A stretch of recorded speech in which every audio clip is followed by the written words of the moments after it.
L'une des grandes puissances était l'Égypte. L'Égypte était habitée uniquement par des personnes de couleur noire.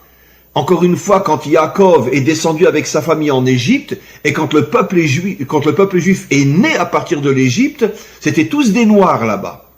Simplement, 1000 ans après, Sancheriv a déporté les populations d'endroit en endroit, et c'est comme ça que finalement, l'Égypte s'est retrouvée pratiquement avec, il y en a encore aujourd'hui beaucoup, mais la grande majorité des Égyptiens ne sont plus de couleur noire, parce que l'origine des Égyptiens d'aujourd'hui vient d'autres peuples, d'autres endroits, que Sancheriv a déportés jusqu'en Égypte, de manière à ce que tous les peuples soient déracinés de leur source première afin d'affaiblir leur identité.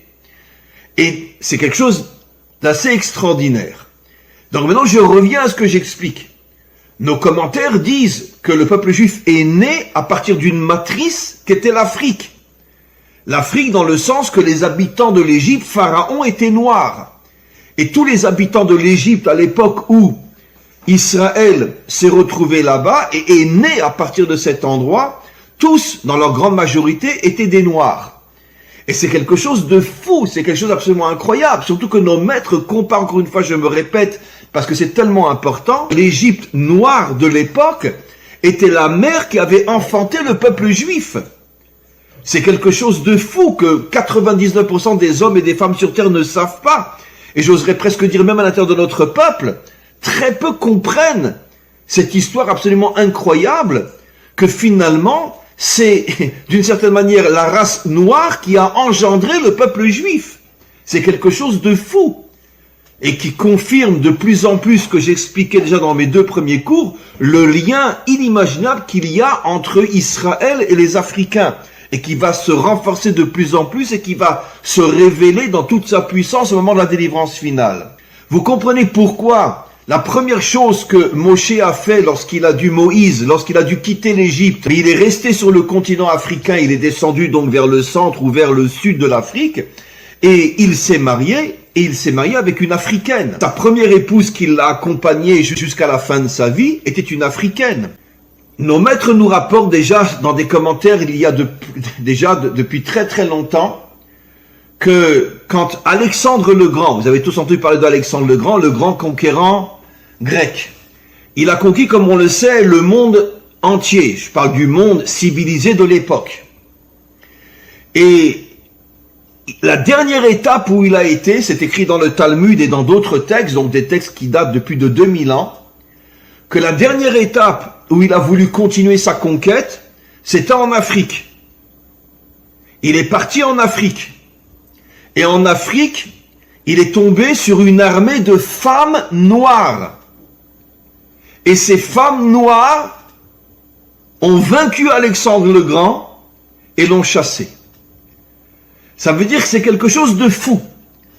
Alexandre le Grand s'en va en Afrique, il tombe sur une armée de femmes et il est repoussé par cette armée de femmes. Qu'est-ce qu'on comprend? Quel est le message? Et je vais expliquer dans quelques instants, malheureusement, ce qui s'est passé après en Afrique.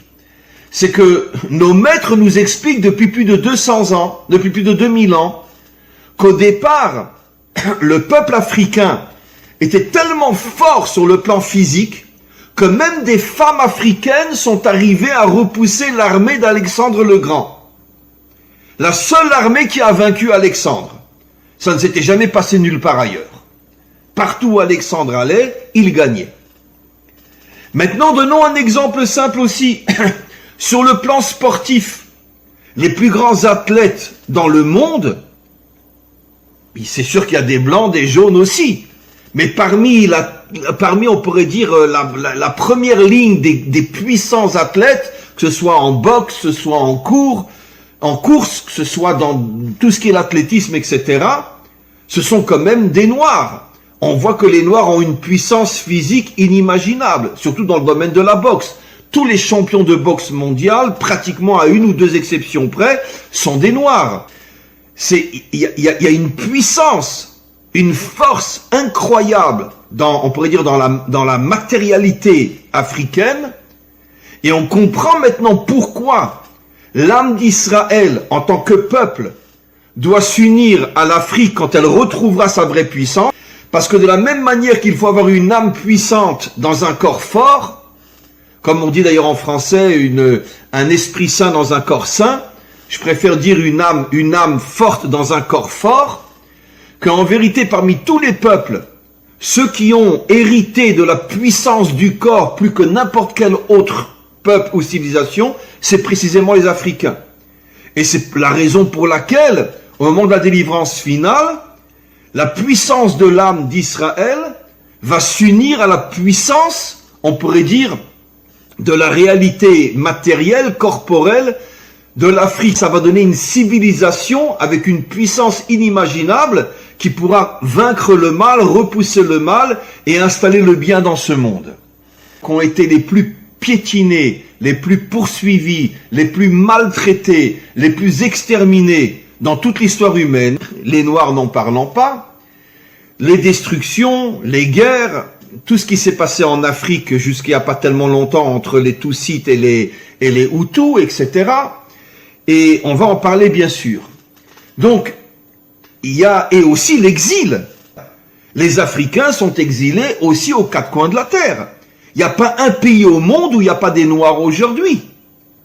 Alors qu'ils avaient un pays d'une richesse inimaginable. Que le pays le plus riche en ressources matérielles du monde, c'est l'Afrique. Il y a tout là-bas. Il y a le diamant, il y a l'or, il y a des minéraux, il y a une richesse inimaginable. Qu'est-ce qui s'est passé? Comment les Africains ont pu être exilés? Comment ont-ils pu être transformés en esclaves? Comment ont-ils pu être piétinés, massacrés, violés? Mais le jour où on retrouvera les archives véritables et qu'on se rendra compte de ce que les Blancs ont fait aux Noirs, on se rendra compte que ça a été un véritable génocide. Ne parlons pas des viols, ne parlons pas de tout ce qui s'est passé. Les jeunes filles étaient violées, les femmes étaient violées, les hommes étaient massacrés constamment, pendus, torturés à mort, jetés dans des trous dans lesquels on leur donnait pas à manger et ils mouraient de faim s'ils osaient lever le nez contre le maître. Parce que malheureusement, ça fait pas si longtemps que ça. L'exil, l'humiliation, le racisme, les massacres, la transformation en exil, la transformation en esclave.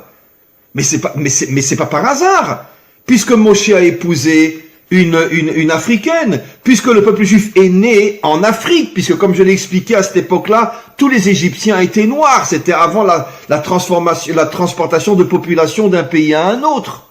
Donc, qu'est-ce qui s'est passé? La civilisation blanche occidentale, pourquoi elle veut mettre la main sur l'Afrique? Parce que l'Afrique a des ressources comme aucun pays n'a au monde. Comme on le sait, tous les diamants la plupart des diamants sont en Afrique, l'or, l'argent et quantité d'autres ressources pour faire des médicaments et d'autres choses. La terre africaine est extrêmement riche. Et donc, le monde occidental a voulu s'approprier l'Afrique. Pourquoi? Parce que les Occidentaux ont besoin d'une Afrique divisée, d'une Afrique en guerre. Ils ont besoin d'affaiblir les peuples africains pour mieux mettre leurs mains sur toutes les ressources et toutes les richesses africaines. Et donc, c'est évident que c'était les Occidentaux qui ont provoqué cette guerre entre les Tutsites et les Hutus. Et combien d'autres génocides qu'il y a eu dans l'histoire entre les Africains eux-mêmes. Pourquoi? Mais c'est très facile à comprendre. Vous croyez que les chefs Tutsites ou les chefs Hutus, par qui ils étaient payés? Qui leur a ouvert des comptes en banque dans lesquels ils ont mis des millions? Les Occidentaux, évidemment. Et aujourd'hui il y a beaucoup moins de dictateurs, c'est vrai, en Afrique. Mais pendant des siècles, vous le savez tous et toutes, l'Afrique était remplie de dictateurs. Par qui ils étaient financés, par qui ils étaient payés? Mais par les Occidentaux. Et pourquoi? Dans le but d'affaiblir les peuples africains. Et pourquoi? Dans le but de les affaiblir afin de pouvoir après piquer, prendre toutes leurs ressources. Et on sait très bien qu'à chaque fois qu'on expérimente un nouveau vaccin dans l'OMS, d'accord, qui c'est qu'on prend comme cobaye?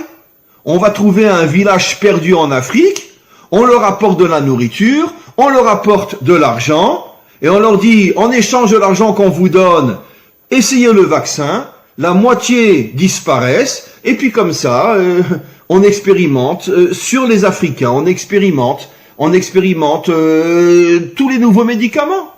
C'est la grande ressource de cobaye du monde occidental. Ça veut dire que qu'est-ce qui s'est passé avec les Africains? On les infiltre de l'intérieur, on paye des gens pour les détruire de l'intérieur, pour les affaiblir, et comme ça on leur pique toutes leurs ressources. C'est la meilleure manière de voler quelqu'un, en l'affaiblissant, qu'il n'arrive plus à se protéger. Qui est le modèle de la délivrance finale au niveau des nations? Un noir. Ça veut dire que la Torah nous révèle il y a des millénaires que le modèle, que le phare du retour des nations à Dieu, le Dieu authentique, ce sera un Africain ou les Africains et non les Blancs, non les Occidentaux. Après, tout le monde suivra, les Asiatiques, les Occidentaux, tout le monde suivra. Donc vous voyez mes amis que finalement, c'est toujours comme ça. C'est les peuples les plus poursuivis, les plus volés, les plus piétinés, les plus humiliés. Et tout ça, vous savez pourquoi? Parce que finalement, nous cachons en nous la lumière de Dieu. Et c'est justement parce que nous cachons en nous la lumière de Dieu que les nations ont tout fait pour nous humilier, pour nous piétiner, pour nous détruire. Mais finalement, au moment de la délivrance finale, cette lumière va se dévoiler, va se réveiller, et les Africains qui seront au-dessus de toutes les nations. Et vous verrez que cette chose-là se réalisera